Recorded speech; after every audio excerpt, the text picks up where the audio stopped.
સર્વ મિત્રોને મારા જય શ્રી કૃષ્ણ. રાધે રાધે.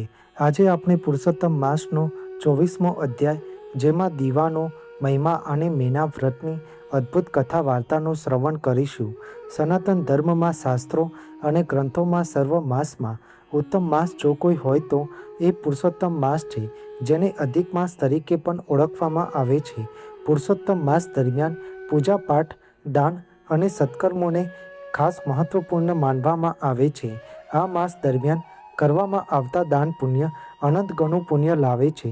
તેથી લોકો ઉદારતાથી ગરીબોને ભોજન, વસ્ત્રો અને અન્ય આવશ્યક વસ્તુઓનું દાન કરે છે, જેનાથી ભગવાન વિષ્ણુના આશીર્વાદ સાથે સુખ અને સમૃદ્ધિ મળે છે. આ મહિના દરમિયાન ઓમ નમો ભગવતે વાસુદેવાય મંત્રનો જાપ કરો, શ્રીમદ ભગવદ્ ગીતાનો પાઠ કરવો અને નદીમાં પવિત્ર સ્નાન કરવાનો વિશેષ મહિમા રહેલો છે. પુરુષોત્તમ માસમાં મહિલાઓ દ્વારા માટીમાંથી બનાવેલી કાંઠા ગોરમાની મૂર્તિ, જેની ભક્તિભાવથી પૂજા અર્ચના કરવામાં આવે છે. મહિલાઓ દ્વારા દરરોજ ગોરમાની પૂજા આરતી, કથા તેમજ ભજન કીર્તન કરવામાં આવે છે. એક માસ સુધી આ રીતે મહિલાઓ શ્રદ્ધાપૂર્વક હર્ષોલ્લાસથી પુરુષોત્તમ માસની ઉજવણી કરે છે. પુરુષોત્તમ માસના અંતિમ દિવસે ભજન કીર્તન સાથે વાતે ગાતે ગોરમાને નદીના જળમાં વિસર્જન કરી પુરુષોત્તમ માસની પૂર્ણાહુતિ કરે છે. આમ સૌ કોઈ પુરુષોત્તમ ભગવાનનું વ્રત કરે છે. હવે પુરુષોત્તમ માસના 24મા અધ્યાયમાં દીવાનો મહિમા કેવો છે તેના વિશે જાણીશું.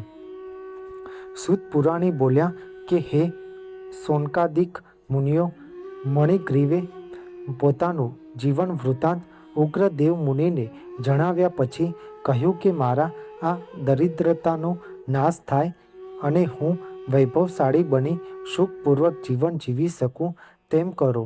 ત્યારે ઉગ્રદેવ મુનિએ જણાવ્યું કે તે મારો આદર સત્કાર સારી રીતે કર્યો છે, આથી તારું ભાગ્ય ફરી ગયું છે. હવે તારા ભાગ્યનો ઉદય થશે. આ મહિનાથી ત્રીજો મહિનો પુરુષોત્તમ માસ આવે છે. આ માસમાં તમે બંને પતિ પત્ની ભક્તિભાવથી પુરુષોત્તમ માસનું વ્રત કરજો. દરરોજ ઘીનો દીવો કરજો. જો એ પણ ન બની શકે તો તલના તેલનો કે ઈગોરિયાના તેલનો દીવો કરજો. પુરુષોત્તમ માસમાં દીપદાનનો મહિમા ઘણો મોટો છે. આ દીપદાનથી સંપત્તિ, ધન, ધાન્ય, સંતતિ, કીર્તિ આદિ પ્રાપ્ત થાય છે. દીપદાનથી કુમારિકાને સુંદર અને ગુણવાન પતિ મળે છે. પરણેલ સ્ત્રી અખંડ સૌભાગ્યવતી બને છે. રોગીને તંદુરસ્તી મળે છે. પુત્રહીનને પુત્રની પ્રાપ્તિ થાય છે. વિદ્યાર્થીને વિદ્યા અને તપસ્વીઓને મોક્ષની પ્રાપ્તિ થાય છે. આ માસમાં દીપદાન કરવાથી 100 ગણું પુણ્ય પ્રાપ્ત થાય છે. આમ કહી મણિગ્રીવને સુખી થવાના આશીર્વાદ આપી ઉગ્રદેવ મુનિ પ્રયાગ તરફ જવા નીકળી પડ્યા. થોડા સમય પછી પુરુષોત્તમ માસ આવ્યો. ત્યારે પતિ પત્નીએ જંગલમાં પુરુષોત્તમ વ્રતનો આરંભ કર્યો. આખો માસ તેમણે ઈગોરિયાના તેલનો દીવો કરવાનો નિયમ રાખ્યો. તે મુજબ તેમણે આખો પુરુષોત્તમ માસ ઈગોરિયાનો તેલનો દીવો કર્યો. ઉગ્રદેવ મુનિની કૃપાથી અને દીપદાનના પુણ્ય બળે તેમના પાપ ધોવાઈ ગયા. કાળ બળે તેઓ મરણ પામ્યા. તેઓ સ્વર્ગમાં ગયા. ત્યાં અનેક વર્ષો સુધી સુખ ભોગવી ફરીથી જન્મ લીધો. આ મણિગ્રીવની ગ્રીવ એ ચિત્રબાહુ રાજા છે. તેમની પત્ની ચંદ્રકલા તરીકે જન્મ પામી અને ચિત્રબાહુની રાણી બની.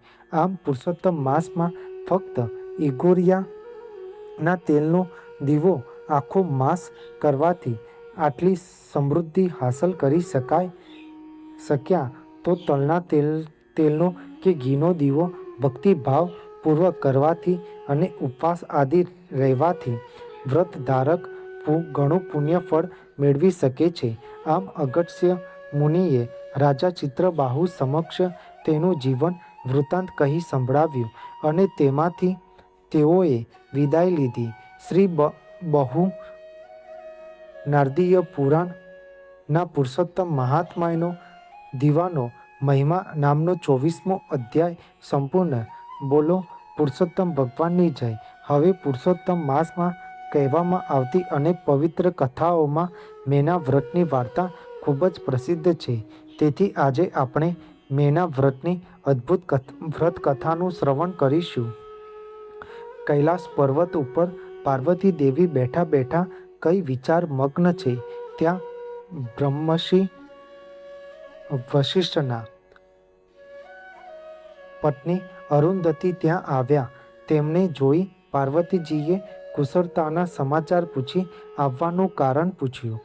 ત્યારે અરુંધતી બોલ્યા કે હે માતાજી, આપની પાસેથી 12 માસના તમામ પવિત્ર વ્રતોનો મહિમા મેં જાણ્યો છે. તેની વ્રત વિધિ પણ જાણી છે, પરંતુ હજુ સુધી આપે પુરુષોત્તમ માસ માટે કંઈ પણ કહ્યું નથી. તો કૃપા કરીને તમે મને જણાવો કે મારે પવિત્ર ગણાતા એવા પુરુષોત્તમ માસમાં શું કરવું જોઈએ. ત્યારે સતી અરુંધતીની વાત સાંભળી પાર્વતી દેવી બોલ્યા કે તમારે પુરુષોત્તમ માસના વ્રત વિશે જાણવાની બહુ જિજ્ઞાસા છે. તો હું તમને તે વ્રત અંગેની વ્રત વિધિ તથા મહિમા વિશે જણાવું છું. કેમ કે આ વ્રતથી અખંડ સૌભાગ્ય, સંતતિ, સંપત્તિ આદિ પ્રાપ્ત થાય છે. ત્યારે અરુંધતી કહે છે કે હે માતા, પહેલાં મને આ વ્રતનો મહિમા સમજાવો. ત્યારે પાર્વતીજી બોલ્યા કે એક દિવસની વાત છે. હું અને શિવજી સોગઠાબાજી રમી રહ્યા હતા. તે સમયે મારા માતાજી મેનાવતી પધાર્યા. મેં સોગઠાબાજી પડતી મૂકી હું મારી માતાજી સાથે સુખ દુઃખની વાતો કરવા લાગી. વાતમાં મારી માતાજીએ મને ફરિયાદ કરી કે હે દીકરી, મૃત્યુલોકના માનવીઓ તને જગદંબા તરીકે પૂજે છે અને તારા જુદા જુદા વ્રત કરે છે. તારી નિરંતર ભક્તિ કરે છે, ગુણગાન ગાય છે. મને આનાથી આનંદ થાય છે. દરેક મહિનાના બધાએ વ્રત પર્વોમાં લોકો મંગલ કરવા તને પૂજે છે. જ્યારે મને કોઈ ઓળખતું જ નથી, મારા માથે કોઈ ફૂલની એક પાંખડીએ ચઢાવતું નથી. તારી પૂજાના 360 દિવસ જ્યારે મારે માટે અડધી ઘડીએ નહીં. માતાજીના આવા વચનો સાંભળી મેં તેમને પુરુષોત્તમ માસનો મહિમા જણાવી, વ્રત વિધિ જણાવી અને એ વ્રત કરવા કહ્યું. ત્યારથી તેમણે દર પુરુષોત્તમ માસમાં લેવાતું મેના વ્રત કરવા માંડ્યા. અરુંધતી બોલ્યા કે હે માતાજી, મને પણ પુરુષોત્તમ માસના મેના વ્રતની વિધિ બતાવો. હું પણ તે વ્રત પૂર્ણ ભાવ ભક્તિથી કરીશ. પાર્વતીજીએ પુરુષોત્તમ માસમાં આવતા મેના વ્રતની વિધિ બતાવતા કહ્યું કે જ્યારે પુરુષોત્તમ માસ આવે ત્યારે સવારે વહેલા ઉઠી અને સ્નાન આદિથી પરવારી સ્વચ્છ વસ્ત્રો પહેરી બ્રાહ્મણ સમક્ષ વ્રતનો સંકલ્પ કરવો. પછી ઘરમાં પવિત્ર જગ્યાએ એક પાટલા ઉપર લાલ વસ્ત્ર પાથરી તેના ઉપર ધતુરાના 5 ફૂલ મૂકી સ્થાપના કરવી. આ વ્રતમાં મારી માતા મેનાવતીનો મહિમા રહેલો છે. એટલે હાથી ઉપર તેઓ પતિ અને પુત્ર સાથે બેઠા હોય તેવી સોનાની કે ચાંદીની મૂર્તિ બનાવવી. પછી 5 સૌભાગ્યવતી સ્ત્રીઓ સાથે બ્રાહ્મણના હાથે પ્રતિષ્ઠા કરાવવી. ગાયના ઘીનો અખંડ દીવો પ્રગટાવવો અને રોજ પ્રાતઃકાળે સ્નાન કરી પુષ્પ તથા બધા સુગંધિત દ્રવ્યો વડે મૂર્તિની પૂજા કરવી. નિવેદ ધરાવવું, આરતી ઉતારવી. આ વ્રતમાં શક્ય હોય તો ધારણા પારણા કરવા, નહીતર એકટાણું કરવા. આ પ્રમાણે વિધિ સહિત આખો પુરુષોત્તમ માસ કરવો. મહિનો પૂરો થતાં વ્રતનું ઉજવણું કરવું. છેલ્લે મૂર્તિનું પૂજન કરી બ્રાહ્મણને સજોડે જમાડી દાન દક્ષિણા આપી રાજી કરીને વિદાય કરવા. આ દિવસે યથાશક્તિ હોય તેટલું દાન કરવું. હવે આ વ્રત કરવાથી શું લાભ થાય છે તે હું જણાવું. આ વ્રત કરનાર સ્ત્રીનો ચૂડી ચાંદલો અખંડ રહે છે, તેની ગરીબાઈ ટળે છે, સંતાપ દૂર થાય છે, સુખ શાંતિ અને સમૃદ્ધિ મળે છે. કુટુંબમાં વ્રત કરનાર માનપાન વધે છે.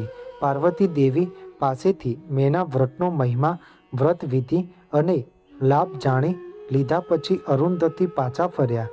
તેમણે એ વ્રત કર્યું અને સમસ્ત જગતમાં એ વ્રતનો પ્રચાર કર્યો.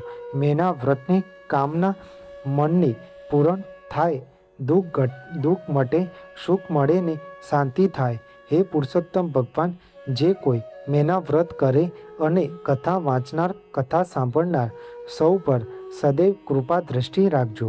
બોલો પુરુષોત્તમ ભગવાનની જય. જે વ્યક્તિ સાચા મનથી ભગવાન પુરુષોત્તમનું વ્રત અને નિસ્વાર્થ ભાવે સેવા પૂજા કરે છે, તેની પુરુષોત્તમ ભગવાન સર્વ મનોકામના પૂર્ણ કરે છે.